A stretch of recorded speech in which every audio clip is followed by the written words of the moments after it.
Dear students, today I am going to talk about one of the most important topic in mathematics, that is calculus. The word calculus seems to be like the word calculate. Actually, the ancient mathematicians were using small stones or pebbles for calculation. And the word calculus comes from Latin, which means small pebble.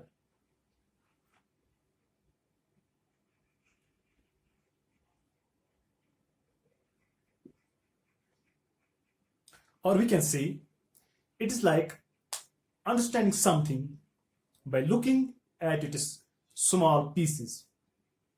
In calculus, we have two basic goals.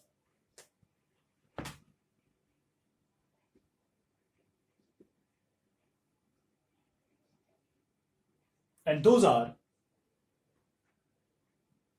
number one, let us take a function y is equal to fx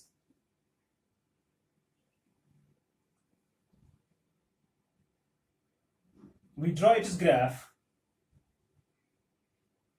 Let this curve represents graph of the function y is equal to fx. Our first goal is to find how the curve changes at a given point, say P. Let this be the point. Now our goal is to find how the curve changes at point P, or to find the slope of tangent at point P. For this, we have to draw a tangent line. Okay, can you tell me what is the least number of points required to draw a line? Yes, 2. We require at least 2 points to draw any line. But in this case, how many points do we have? Only 1. What should we do? Let us take one more point on the curve, say point Q. Now we can draw a line through these 2 points.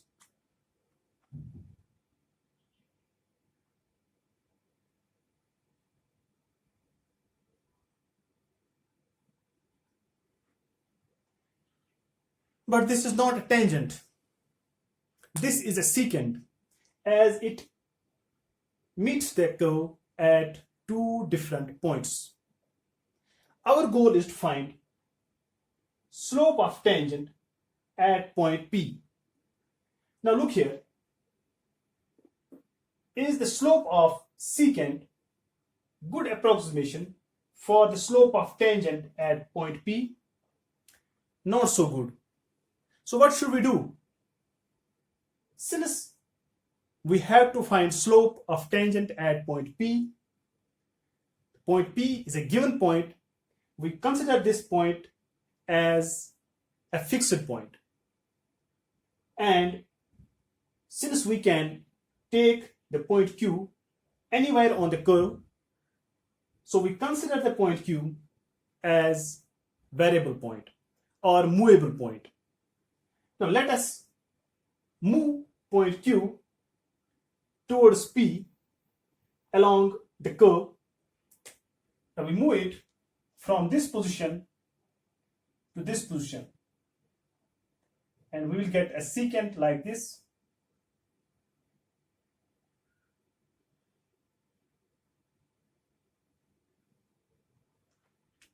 Okay. Now slope of this secant is better approximation for the slope of tangent as compared to the previous one. Now let us move the point Q further closer to P, from this position to this position.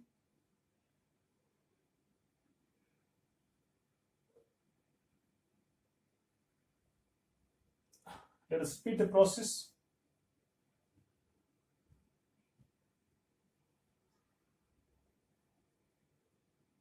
Continuing this way.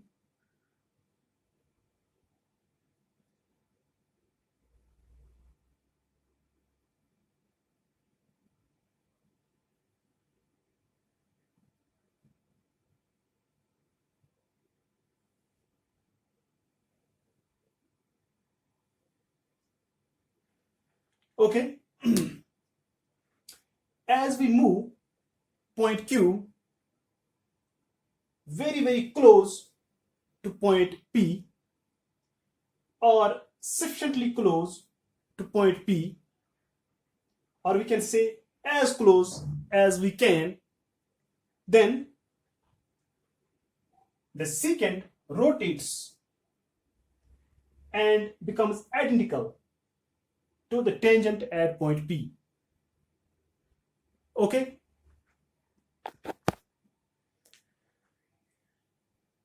Now this shows that as Q approaches to P,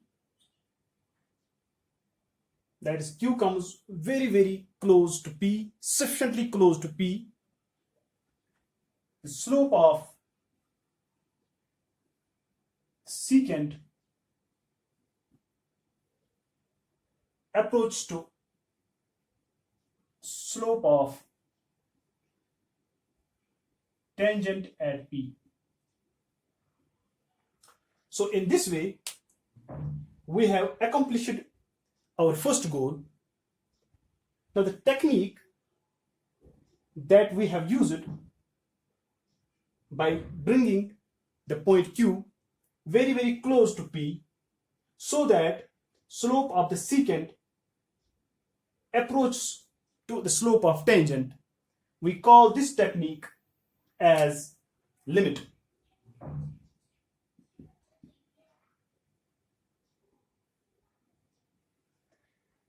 And we will discuss this in detail later. Now, in our first goal, we can break something into small pieces to know how it changes, and we call it as differential calculus. And we will also discuss this in detail later, but first we talk about our second goal in calculus.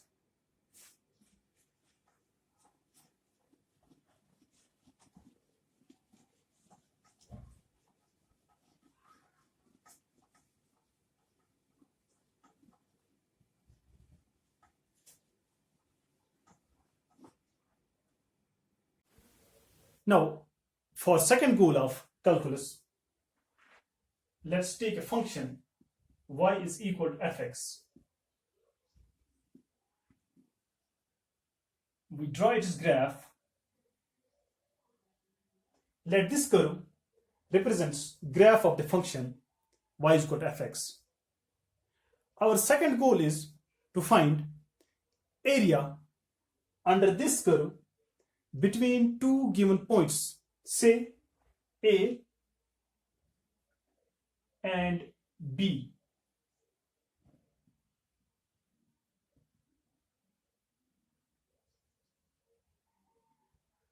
Now our goal is to find area under curve between two given points A and B.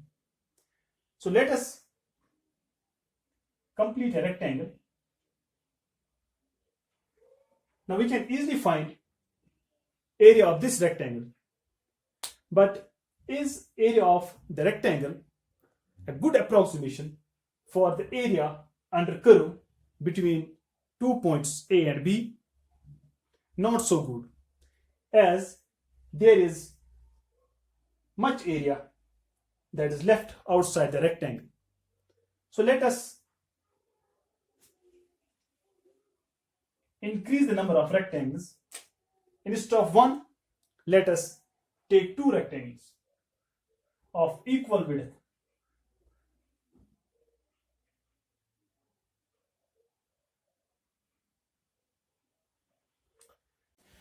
Now, obviously, the summation of areas of these two rectangles is better approximation than the area of one rectangle for the area under curve between A and B.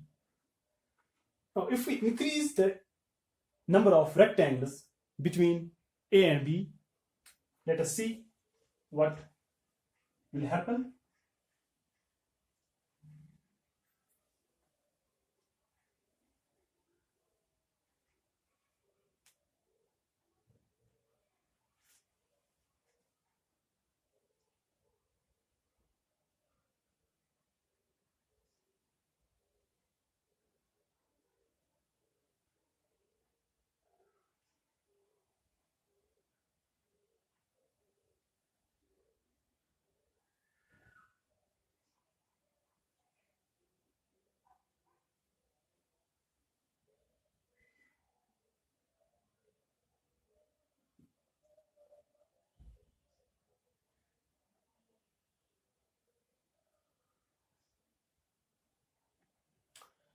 So when we increase the number of rectangles, the summation of areas of these rectangles comes very close to the area under curve between points A and B. This shows that if we inscribe infinite number of rectangles between A and B, then the summation of areas of the rectangles will approach to the area under curve between A and B. That is, if number of rectangles n approaches to a very large number, that is, we take large number of rectangles, very large number of rectangles between A and B. In that case, the sum of areas of rectangles approaches to the exact area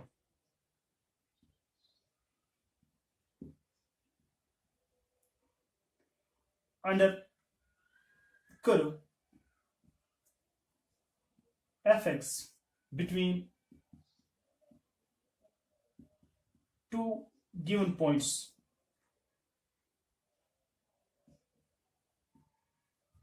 A and B. Now, once again, the concept of limits comes into play. Now,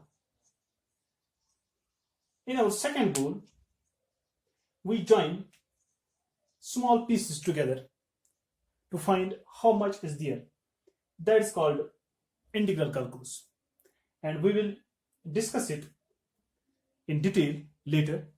But first, we must know about the technique that we use in both the goals, in our goal first and in our goal second, to accomplish them, that is limit.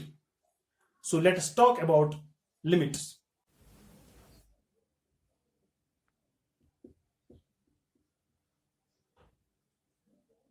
Limits.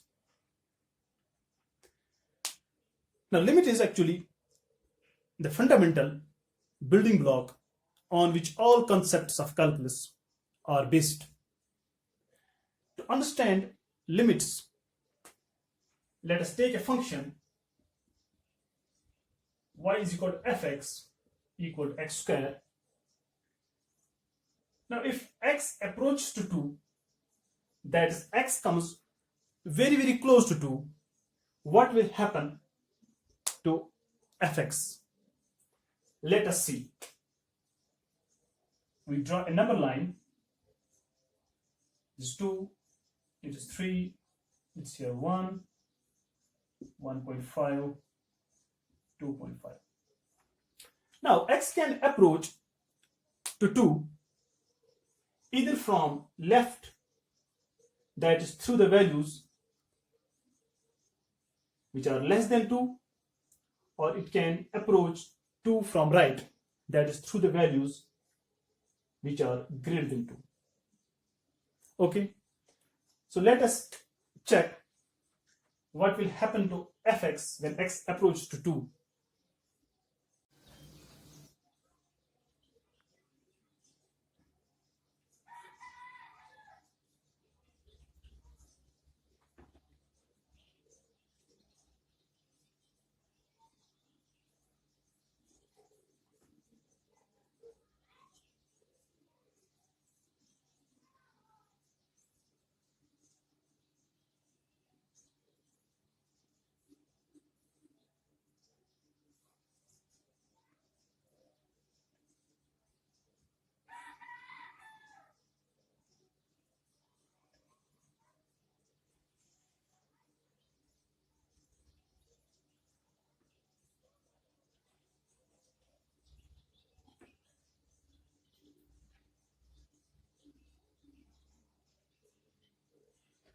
Okay, now we can approach to 2 either from right or from left.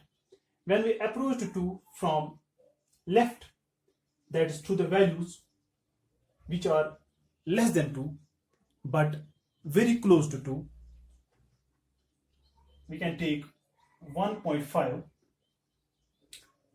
1.8, 1.9, 1.99, 1.999. Now when x is 1.5, at that time fx is equal to x square. X square is 2.25. And when x is 1.8, at that time x square is 3.24. Now when x is 1.9, at that time x square is 3.61. And when it is 1.99, it is 3.96. When it is 1.999, at that time it is 3.99. Similarly, we can approach to 2 from right. Let us take, when x is 2.5, we can take 2.2, 2.1, 2.01, 2.001. When we are approaching to 2 from right, that is through the values which are greater than 2 but close to 2. Now when x is 2.5, x square is 6.25, and when it's 2.2, x square is 4.84. When it is 2.1, x square is 4.41. When it is 2.01, x square is 4.04. When it is 2.001, x square is 4.004. Okay, so this shows that as x approaches to 2 from left, that is through the values which are less than 2 but very close to 2, fx approaches to 4. It approaches to 4. Similarly, when x approaches to 2 from right, that is through the values which are greater than 2 but very close to 2, fx approaches to 4. In both cases, whether x approaches 2 from left or from right, fx approaches to 4. That is called limiting value of function. So 4 is limiting value of fx as x approaches to 2. So we can write limit x tends to 2, fx is equal to 4. Now here, as we approach 2 from left, we can write that like this: limit x tends to 2 minus fx. That means we are approaching to 2 from left. At that time, fx approaches to 4. And when we approach to 2 from right, we write it like this: 2 plus. That is from right or through the values which are greater than 2 but very close to 2. In this case, it is 4. For a limit to exist, we must have left hand limit. We call this as left hand limit. Left hand limit must be equal to right hand limit. Then only we can say that this limit x tends to fx exists and is equal to 4 in this case. Now let us take a function y is equal to fx. We take a number a on the real line. Let h be a small positive real number.